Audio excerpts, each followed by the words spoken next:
begin this class with a classic tale that takes place in a faraway land long, long ago, and it's lost now in the midst of time, where a old king and a queen were very concerned about their son, the prince, because he was very skillful in ways of war and clever in the affairs of the state, but he didn't have much heart for leading people and guiding people. He was very self-centered and kind of disinterested.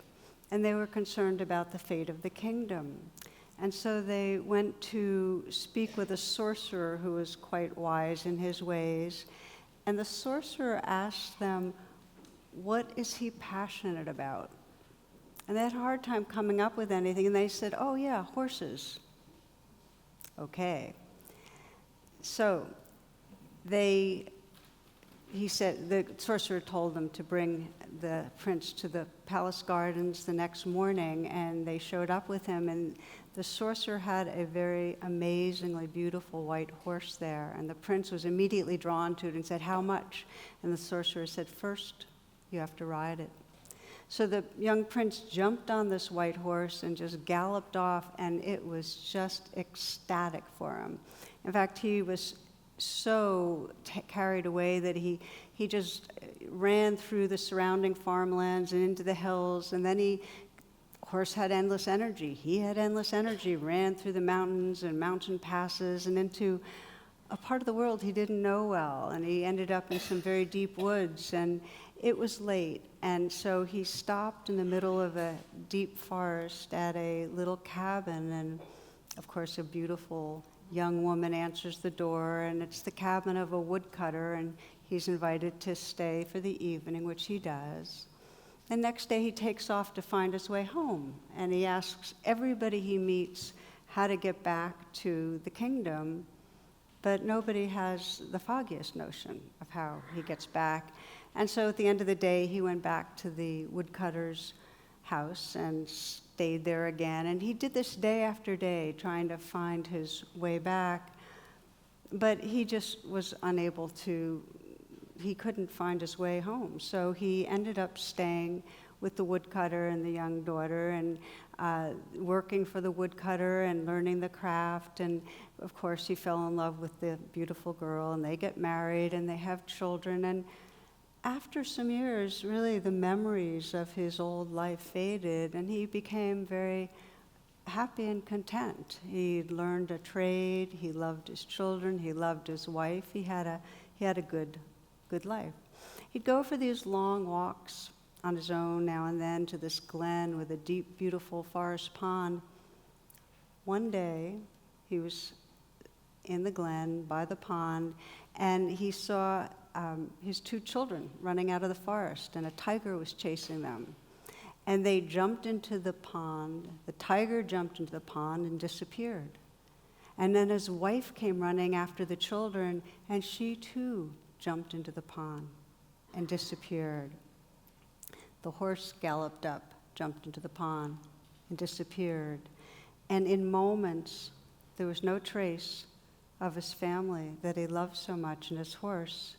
And he fell to the ground, sobbing and weeping. And then he felt a soft hand on his shoulder. And he looked up into the concerned eyes of his mother, the queen, and the faces of others from the court. And he was in the palace gardens, and the horse was standing there quietly.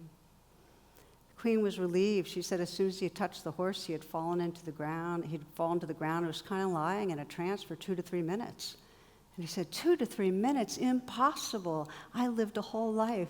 I had a trade. I had people I loved, a wife and 2 children.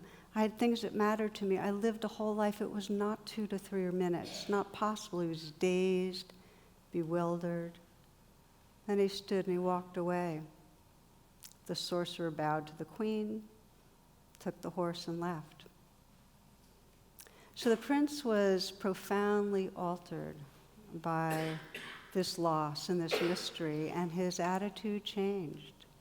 His heart opened to every moment of his life.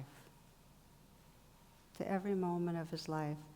And after his father and mother died, he ruled wisely. He was very attentive and caring about the welfare of his kingdom.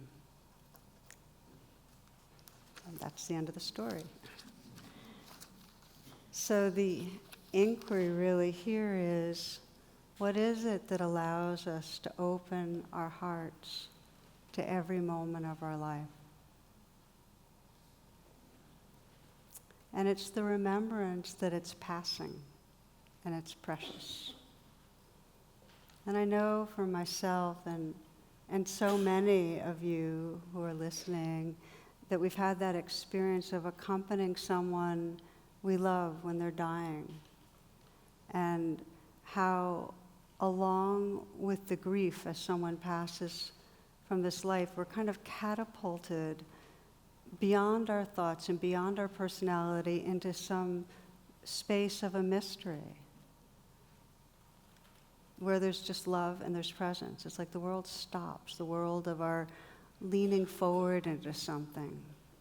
We've had that experience. Many have had the experience of having a life-threatening disease and know what it's like to really get it, that our time here is limited, and then that deep recommitment to aligning ourselves to live in a way that's really with what matters to our hearts. So the teaching here is that we can't live fully or love fully unless we get the truth of reality. I can say for myself that probably the deepest and most profound realization I've ever had is that to the degree I open to death and dying, to that degree, my heart can experience unconditional loving. And they're entirely interdependent, entirely.